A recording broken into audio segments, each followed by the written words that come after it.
रयत शिक्षण संस्थेमध्ये centre of एक्सलन्सचं उद्घाटन, त्याचप्रमाणे रयत शिक्षण संस्थेच्या सर्व शाखांमध्ये कृत्रिम बुद्धिमत्ता शैक्षणिक उपक्रमाचा शुभारंभ करण्यासाठी आज या ठिकाणी उपस्थित आहेत देशाचे थोर नेते, रयत शिक्षण संस्थेचे अध्यक्ष माननीय श्री शरद पवार साहेब, ज्यांच्या पुढाकारातून ॲग्रिकल्चर डेव्हलपमेंट ट्रस्ट बारामती, आणखी ऑक्सफर्ड, गुगल, मायक्रोसॉफ्ट यांनी एकत्र येऊन ॲग्रिकल्चरमध्ये यायचा उपयोगाची क्रांतीची सुरुवात केली, ते आदरणीय प्रतापराव पवार साहेब.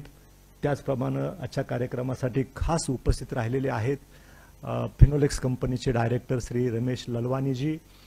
या ठिकाणी व्यासपीठावर उपस्थित आहेत आपल्या रयत शिक्षण संस्थेचे संघटक श्री डॉक्टर अनिल पाटील साहेब, सुनील चोरे, ज्यांनी या आर्टिफिशियल इंटेलिजन्स चा शैक्षणिक कारणासाठी वापर आणि सेंटर ऑफ एक्सलन्स उभी करण्यासाठी ज्यांनी मदत केली, ते सिमीसॉफ्ट कंपनीचे चीफ एक्झिक्युटिव्ह ऑफिसर आणखी चेअरमन, तसेच रयत शिक्षण संस्थेचे कर्मवीर भाऊराव पाटील विद्यापीठाचे कुलगुरू श्री डॉक्टर म्हस्के सर, त्याचप्रमाणे या ठिकाणी उपस्थित असलेले आमदार शशिकांत शिंदे साहेब, सर्व विभागीय अधिकारी, मॅनेजिंग काउन्सिलचे सर्व सदस्य, त्याचप्रमाणे रयत शिक्षण संस्थेचे सचिव विकास देशमुख, सहसचिव सर्व, मॅनेजिंग काउन्सिलचे सर्व मान्यवर, आपण सर्व आज या कार्यक्रमासाठी उपस्थित असलेले रयत सेवक, त्याचप्रमाणे रयत शिक्षण संस्थेवर प्रेम करणारे आपण सर्वजण बंधू आणि भगिनींनो, आज रयत शिक्षण संस्थेसाठी खूप अभिमानाची गोष्ट आहे आणि सुवर्णाक्षराने लिहावा असा हा क्षण आहे. त्याचं बॅकग्राऊंड आपल्याला ज्या वक्त्याने आतापर्यंत भाषणं केली त्याच्यावर आपल्याला कळालंच असेल की आपण रयत शिक्षण संस्था म्हणून आर्टिफिशियल इंटेलिजन्सचा शिक्षणामध्ये आणखी प्रायोगिक तत्वावर वापर करण्याच्या बाबतीमध्ये आपण काळाच्या पुढे चाललो आहोत आणि याचं सगळं श्रेय आमचे अध्यक्ष माननीय श्री शरद पवार साहेब आहेत यांना जातं. मला एक्झॅक्टली 8 ते 9 महिन्यापूर्वीचा कालावधी आठवतो. साहेबांच्या बरोबर कर्जतवरून श्रीगोंद्यावरून कर्जतला प्रवासामध्ये चाललो होतो. अनिल पाटील साहेब आणि मी, साहेबांनी आवर्जून सांगितलं होतं की बाकी कुणी गाडीत बसायचं नाही, मला चेअरमन आणखी संघटकच पाहिजेत. आम्ही तिघं होतो गाडीमध्ये. 1.5 तासाचा प्रवास झाला आणि त्या प्रवासामध्ये साहेबांनी आमचं प्रशिक्षण घेतलं असं म्हटलं तर चुकीचं होणार नाही. अनेक कागदाचे ढिगारे दिले, ते घेऊनच आले होते की काय मला माहीत नाही, पण आर्टिफिशियल इंटेलिजन्स हा शैक्षणिक कामासाठी कसा वापर केला जाऊ शकतो याच्या बाबतीमध्ये खूप त्यांनी काय मटेरियल दिलं आणि तोपर्यंत AIच्या बाबतीमध्ये काही विचार केलेला नव्हता. मी परत आलो, अनिल पाटील साहेबांची चर्चा केली, आता ह्याची सुरुवात कशी करायची, एवढा मोठा विषय साहेबांनी दिलेला आहे. आणि मग मी आपल्याला सांगू इच्छितो की साहेबांनी एक नाव सांगितलं होतं की डॉक्टर नलावडे, जे ॲग्रिकल्चर डेव्हलपमेंट ट्रस्टचे CEO आहेत, आणखी डॉक्टर अजित जावकर यांची मदत घेऊन आपल्याला ह्याच्यामध्ये पुढे जाता येईल. डॉक्टर अजित जावकर, आपल्याला सांगितलं पाहिजे की डॉक्टर अजित जावकर हे ऑक्सफर्ड विद्यापीठाचे AI डिपार्टमेंटचे प्रमुख आहेत आणि ब्रिटिश गव्हर्नमेंटचे ते AI संदर्भातले सल्लागार आहेत आणि ते साहेबांचे मित्र आहेत. मग साहेबांनी सांगितलं की तुम्ही डॉक्टर अजित जावकरांच्या बरोबर संपर्क साधा थ्रू नलवडे. मी नलवडेंच्या मागं लागलो की कधी येणार आहेत, तर 3 महिने काय ते अजित जावकर येऊ शकले नाहीत. मग जेव्हा साहेबांचाच मला फोन आला की ॲग्रिकल्चर डेव्हलपमेंट ट्रस्टचा AI अँड शुगर केनचा एक कार्यक्रम लॉन्चिंगचा, जसा आज इथं लॉन्चिंगचा कार्यक्रम करतो, त्या कार्यक्रमाला डॉक्टर अजित जावकर येणार आहेत, तुम्ही या आणि त्यांच्याशी तुमची चर्चा घडवून देतो आणि पुढे तो प्रकल्प घेऊन जावा. ज्या दिवशी ॲग्रिकल्चर डेव्हलपमेंट ट्रस्ट बारामतीनं कृषी क्षेत्रामध्ये AIचा वापर करून शुगर उत्पादन कसं वाढवता येतं या कार्यक्रमाचं लॉन्चिंग केलं, उद्घाटन केलं, त्या दिवशीच रयत शिक्षण संस्थेमध्ये AIच्या शिक्षणाचा पायाभरणीचं काम झालं असं म्हटलं तर चुकीचं होणार नाही. कारण कार्यक्रम संपला, साहेबांनी अजित जावकरांना मला बोलावून घेतलं, डॉक्टर प्रताप पवार साहेबांना बोलावून घेतलं आणि सांगितलं की तुम्ही आता बसा आणि चर्चा करा. कार्यक्रम संपून गेल्यानंतर आम्ही पुढे 2 तास आम्ही तिघेजण, त्यावेळेला डॉक्टर म्हस्के पण होते, विकास देशमुख होते, आम्ही सगळेजण तिथे बसलो आणि चर्चा करून एक रूपरेषा ठरवली. ताबडतोबीनं पुढची मीटिंग, कारण अजित जावकर फक्त 2च दिवसासाठी आले होते आणि ते परत किती दिवसांनी येतात त्याची कल्पना आम्हाला आली होती, त्यामुळे त्यांचा पूर्ण वेळेचा वापर करायचं ठरवलं. त्यांनी सांगितलं की आता पुढची मीटिंग मी म्हणले पुढची मीटिंग आपण सांगा कुठं आहात, त्या मी तिथे येणार दुसऱ्या मीटिंगला. ते पुण्यात होते.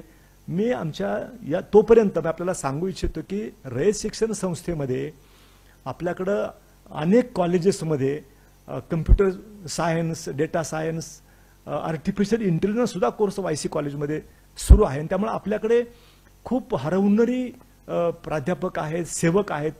इव्हन माध्यमिकमध्ये सुद्धा, उच्च माध्यमिक सुद्धा, या सगळ्यांची ताबडतोबीने एक टीम करण्यात आली आणि त्या सगळ्यांना घेऊन आम्ही ली मेरिडियन हॉटेलमध्ये बसलो, जिथं आदित्य जावकरांच्या बरोबर रात्री 2-3 तास.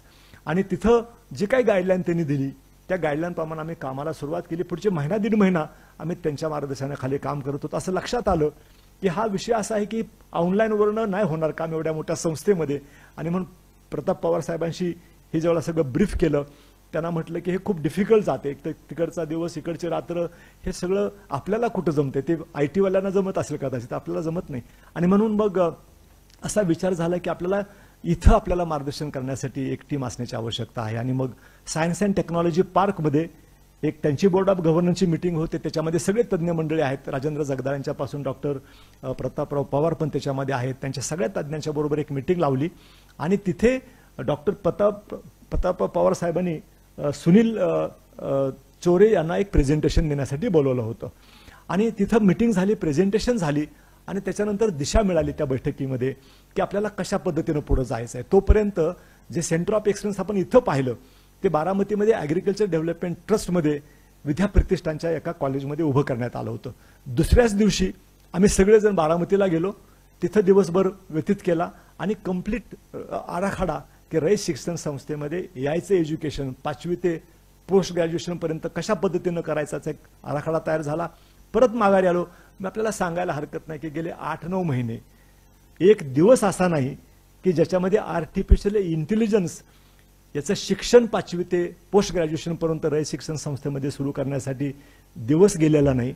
यंत्रणा उभी करणे, मी रयत शिक्षण संस्थेच्या सचिवांचं मनापासून आभार मानलं पाहिजे, त्यांना धन्यवाद दिले पाहिजेत की दर शनिवारी 2 तास AIच्या संदर्भामध्ये सगळी कामं बाजूला ठेवून मीटिंग होते कोर कमिटीची आणि पुढच्या आठवड्यामध्ये काय करायचं हे गेले 9 महिने न चुकता हे होत आहे.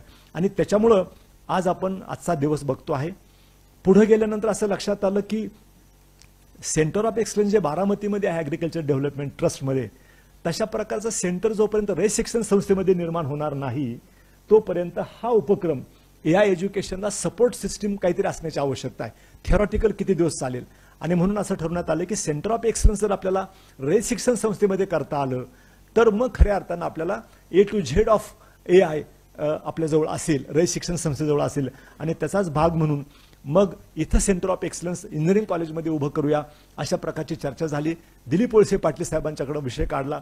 प्रतापराव पवार पण बेवजीमध्ये आहेतच. या सगळ्यांनी मिळून एका मिनिटामध्ये मान्य केलं की इथं उभं करायला पाहिजे. पैसे कुठून आणायचे, कुठं करायचं, कसं करायचं, या सगळ्यामध्ये पुढच्या महिन्याभरामध्ये काम केलं. आणि सिम्युसॉफ्टने ऑलरेडी ॲग्रिकल्चर डेव्हलपमेंट ट्रस्ट बारामतीचं सेंटर ऑफ एक्सलन्स उभं केलं होतं. आपल्या माहितीसाठी देशामध्ये त्यांनी आतापर्यंत 10 ते 12 सेंटर ऑफ एक्सलन्स उभं केलेले आहेत. लेटेस्ट त्यांनी मेघालयामध्ये मेघालय गव्हर्नमेंटसाठी एक सेंटर ऑफ एक्सलन्स उभं केलेलं आहे. इतका प्रचंड अनुभव असलेला, जमिनीवर असलेला, मातीत असलेला रयत शिक्षण संस्थेचा माजी विद्यार्थी, शिवनेरीच्या पायथ्याला असलेल्या एका खेडेगावातला विद्यार्थी या क्षेत्रामध्ये आज इतक्या पुढे गेलेला आहे की आपल्या सगळ्यांसाठी तो मार्गदर्शक ठरायला लागलेला आहे. आणि संस्थेचा विद्यार्थी असल्यामुळं आज आपल्याला सांगायला हरकत नाही, अल्पच्या अल्प खर्चामध्ये हे सेंटर उभं राहिलं आहे. आणि रयत शिक्षण संस्थेमधल्या सगळ्या शाखामध्ये आपलं एज्युकेशन आजपासून सुरू होणार आहे, 1 जुलैपासून सुरू होणार आहे. तर हे सगळं काम आपल्याला करता येतं आहे. मग 12 एप्रिलला आपण पहिल्यांदा फॉर्मली इतकं सगळं बॅकग्राऊंड 8-9 महिन्याचं काम झाल्यानंतर 12 एप्रिलला प्रस्ताव मी साहेबांना सांगितलं होतं की काही महत्त्वाचे निर्णय घ्यायचे आहेत. आपल्याच अध्यक्षतेखाली ही मॅनेजिंग कौन्सिल व्हायला पाहिजे.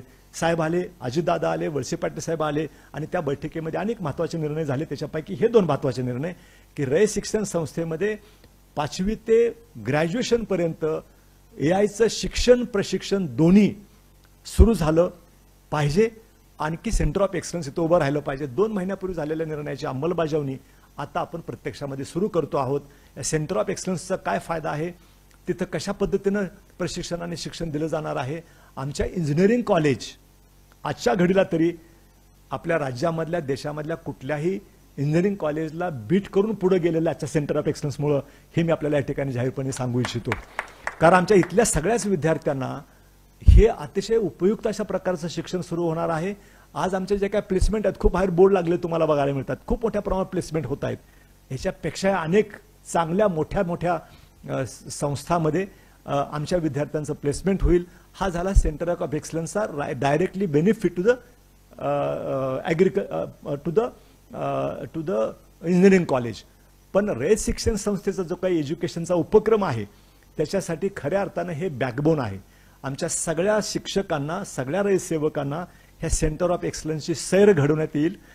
टप्प्याटप्प्यामध्ये सगळ्याच विद्यार्थ्यांना सुद्धा आता सहलीला कुठं जायचं नाही, यायचं तर पहिल्यांदा सेंटर ऑफ एक्सलन्सला व्हिजिट करायचं, मग बाकीच्या गोष्टी सहलीला जायचं. तर एक सहल कंपल्सरी सगळ्या शाळांची इथं व्हायला पाहिजे असं मला वैयक्तिकरित्या वाटतं. आणि हे शक्य आहे, कारण याच्यापेक्षा दुसरं काय बघायचं असतं. आणि म्हणून मला खात्री आहे की 1 जुलैपासून खूप मेहनत सगळ्यांनी घेतलेली आहे, प्रशिक्षण घेतलं. आम्ही प्रस्ताव फक्त गुरुकुलपुरता मॅनेजिंग कौन्सिलसमोर घेऊन गेलो होतो आणि मॅनेजिंग कौन्सिलमध्ये सगळ्या सदस्यांनी, सगळ्या विभागीय अधिकाऱ्यांनी सांगितले की नाही साहेब, प्रत्येक शाखेमध्ये गेलं पाहिजे. मी चिंताक्रांत होतो की हे कसं शक्य आहे. पण मग साहेबांनी पण सांगितले की आता एवढं केलं तर आणखी करा, काय करायचं ते. पण मग साहेबांनी सूचना दिल्या, आम्ही उभा राहिलो आणि सांगितलं की नाही, सगळ्या शाखामध्ये आपण करू. पण पुढच्या 2 महिन्यामध्ये सगळ्या शाखामध्ये आपण हे प्रशिक्षण घेऊन जातो आहे. मी आपल्याला मनापासून सांगू इच्छितो की साहेबांच्यामुळं, माननीय शरद पवार साहेबांच्यामुळं या देशामध्ये ॲग्रिकल्चर अँड AI, आता कृत्रिम बुद्धिमत्ता, आर्टिफिशियल इंटेलिजन्स शब्द वापरायची सुद्धा गरज नाही. AI म्हणजे आता सामान्य माणसाला सुद्धा कळायला लागलेला आहे.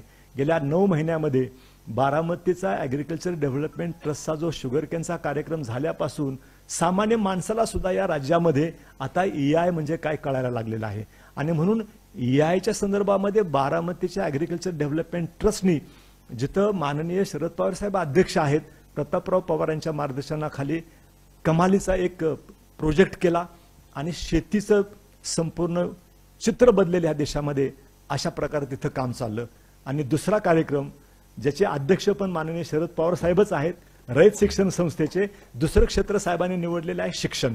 आणि आता शिक्षण क्षेत्रामध्ये सुद्धा रयत शिक्षण संस्थेमध्ये इतक्या दूर ठिकाणी असलेल्या सगळ्या बहुजनांच्या मुलांच्यासाठी जर का आर्टिफिशियल इंटेलिजन्सचं जर का त्यांना 5वीमध्ये जर का त्याला एक्सपोजर मिळालं, त्याला माहिती मिळाली, तर तो 12वी होईपर्यंत, तो ग्रॅज्युएट होईपर्यंत मला खात्री आहे आपल्या राज्यातल्या कमीत कमी सगळ्या शैक्षणिक संस्थांमध्ये शिकणाऱ्या विद्यार्थ्यांच्या पेक्षा रयतमधून बाहेर पडणारी पिढी भविष्यामध्ये अतिशय वेगळ्या प्रकारची असेल, त्याला खूप स्कोप असेल आणि ते त्यांच्या जीवनामध्ये खूप मोठ्या प्रमाणावर यशस्वी होतील. शेवटचा प्रयत्न तर त्यासाठीच चाललेला आहे. हे शिक्षण द्यायचं आहे, ते विद्यार्थ्यांचं जीवनमान उंचावता आलं पाहिजे आणि ते पुढे जाऊ शकले पाहिजेत, यासाठी ते होतं आहे. आणि म्हणून मी या ठिकाणी थांबतो. साहेबांना पण मला उशीर झालाय, साहेब या ठिकाणी बोलणार आहेत. या कार्यक्रमामध्ये मी प्रतापराव पवार साहेबांचं मनापासून अभिनंदन करतो, त्यांना मी धन्यवाद देतो. त्याचप्रमाणे डॉक्टर अजित जावकर, त्याचप्रमाणे डॉक्टर विवेक सावंत. जेव्हा आम्ही हा सगळा अभ्यासक्रम तयार केला, टेक्स्ट तयार केलं, साहेबांनी सूचना दिली की तुम्ही डॉक्टर विवेक सावंतांना दाखवून घ्या.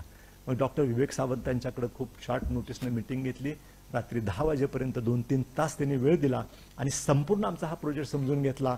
त्यांच्यामध्ये त्यांच्या खूप काही मोठ्या मोठ्या सूचना होत्या की काळाच्या पुढे पाहणारं ते पण व्यक्तिमत्व आहे. पण जेवढं झेपेल तेवढंच त्यांच्या सूचना आम्ही इन्कॉर्पोरेट करू शकलो, हे मान्यच केलं पाहिजे. कारण आम्हाला 5वीपासून सुरुवात करायची आहे. ते सांगत होते ते इंजिनिअरिंग कॉलेज आणखी त्या लेवलवर काम करायचं होतं, परंतु त्यांच्या खूप चांगल्या उपयुक्त सूचना आल्या आणि त्याप्रमाणे आता आपण डॉक्टर आहुजानी सुद्धा COEPचे माजी अध्यक्ष आहेत, माजी प्राचार्य आहेत, त्यांची मदत झाली. आणि रयत शिक्षण संस्थेमध्ये कोर टीम, सर्व अभ्यास गट, आपण 7 प्रकारचे इथं अभ्यास गट निर्माण केले होते. त्या 7 अभ्यास गटांना जे काही त्यांनी इनपुट दिला तो सिमुसॉफ्टने ते पुस्तकामध्ये कन्व्हर्ट केला. आणि म्हणून सिमुसॉफ्टचे सुनील चोरे, आमचे सगळे इंजिनिअरिंग कॉलेजचा सगळा स्टाफ, खास करून प्राचार्य, आणखी त्यांची सगळी टीम, रयत शिक्षण समितीची सगळी टीम, या सगळ्यांना मनापासून धन्यवाद देतो. आमचे रयत सेवक किती सक्षम आहेत. जेव्हा सर्वच्या सर्व शाखामध्ये सुरू करायचा प्रश्न निर्माण झाला तर आम्ही शिक्षक आयडेंटिफाय केले. आपल्याला आश्चर्य वाटेल की सगळ्यांचं प्रशिक्षण झालेलं आहे आणि 1 जुलैला हा कार्यक्रम सुरू होत आहे. त्याचे टेक्स्टबुक पण तयार झालेले आहेत, जे 1 तारखेला लोकांच्या पर्यंत पोहोचतील. मी आपणा सर्वांच्या वतीनं अध्यक्ष माननीय शरद पवार साहेबांना मनापासून धन्यवाद देतो. रयत शिक्षण संस्थेच्या वतीनं धन्यवाद देतो की आपल्यामुळं हा आजचा दिवस या ठिकाणी पाहायला मिळालेला आहे. आणि आपल्याला आम्ही सर्वजण खात्री देऊ शकतो की ज्या उद्देशानं आपण हे सगळं करायला सांगितलं, आपल्या उद्देशाच्या पेक्षाही पुढे जाऊन हे अधिक चांगल्या पद्धतीनं परिणामकारकपणे आम्ही सर्वजण राबू एवढं सर्व रयतसेवकांच्या वतीनं, सर्व पदाधिकाऱ्यांच्या वतीनं आश्वासन देतो, ग्वाही देतो आणि थांबतो. जय हिंद, जय महाराष्ट्र.